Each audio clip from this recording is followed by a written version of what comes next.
Hi, Tony. How are you? Very happy. How about you? I'm doing great. Wonderful. So, we were talking in the other room about Hollywood's portrayal of psychics.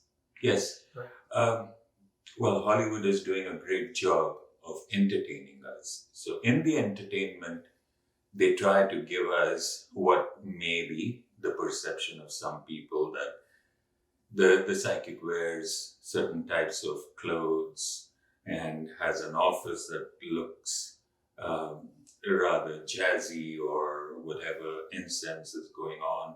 And we have the crystal ball, even if you remember we had done a clip on scrying, right? Yeah. Even if they don't do the actual scrying, they pretend or they have a few decks of cards, etc. And well, that's Hollywood. I can only speak about myself. And so the first thing, why my readings are unique, I've been researching and doing this work since I was a teenager, and people are going to know my age, but it's about 50 years, give or take.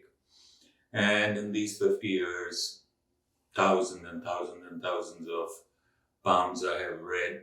I can give you proof. Guess how? Yeah. Look at these lines, concentrating on those little lines on people's palms. This is what has happened to my forehead. And so, apart from palmistry, which is my first love, but I do it very, what I would call scientifically, read every little element of the palm, and I can pick it up in seconds because of my practice. I do the face reading, through which I can tell people a lot about their personality and what's happening in their life.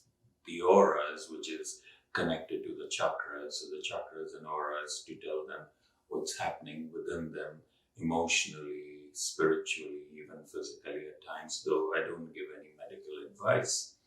And of course, the astrology and numerology, which I calculate from their dates of birth, make the astrological, numerological charts. So imagine astrology, numerology, palms, auras, face reading, and of course the cards. You've come to my office several times. I have a whole buffet of about 300 decks of cards from which clients can choose. And through the cards, I try to make it very easy for them to understand what the message is. So I cover all the different areas of their lives to give them a beautiful session. Now, there are other things which not everyone will believe in. For example, readings about their previous life or past life readings, messages from those who are passed on,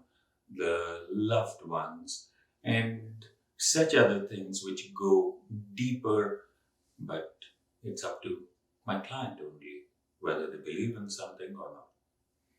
Now, your readings that I've had done once or twice, they get very specific in terms of dates and Dates, timings, pictures. etc. Yeah. And how do you come around about those? Well, definitely with numerology and astrology, but I look for clues in the palms all the time. They are all interconnected. All these sciences, if I may. I didn't know that. Yeah, they are. Can you give me an example? Um, I'll take a very easy example, okay? So now let us say that someone is born on 3, 12, 21, 30, or if they're born in the zodiac signs of Pisces or Sagittarius, which is March or December, then this part, which is called the Mount of Jupiter, will show their Jupiter. Usually they will have a good Jupiter, and usually they will be good with people, they make good leaders, etc. So just to tell you about this, if it is kind of fairly puffed up, it's a good Jupiter. Should not be too much, then it goes into ego. If it is flat, then They are not the best leaders. So, as I said, it's connected. But I just picked up one little thing. But we have to see the whole palm or the whole astrological chart. And when you're doing your palmistry, it's not just the one side that you're looking at. No, I look at both the palms. So I think I've said it in an earlier clip, but I'll say that again. The nails, the way the nails are made, whether they are long, short, broad, what we call clubbed, and so many other permutations, and also the colors of the nails, the little hairs, everything is the language of the palms. And the palmistry that you practice, it goes back centuries, am I correct? Well, because I started in India, what people might call Vedic palmistry.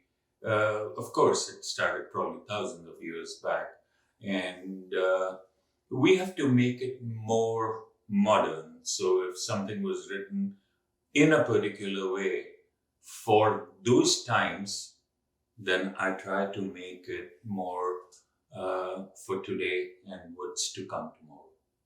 Yeah. Now, I noticed on your website you have both half-hour readings and one-hour readings. Mm-hmm. What can you do in a half-hour reading versus a one-hour reading? Half-hour readings usually are for questions and answers. Not that I don't tell them about what I see, etc., but you have to understand that it is a small window of time in which the burning issues, what are most important for my client, can be covered. In the hour, I can tell them more about the future. I can tell them more details which would benefit them. And I must mention this, there are clients who take a 3-hour session because they want to go into every little detail in order to understand things, and they want to ask about other family members, and so many other modalities are used while I do that, over and above the ones I've talked to you about. But these are the people who are more serious, who have to make serious decisions either in their businesses or their personal lives, or have to make a decision about their child. I'll give you one example because I said child.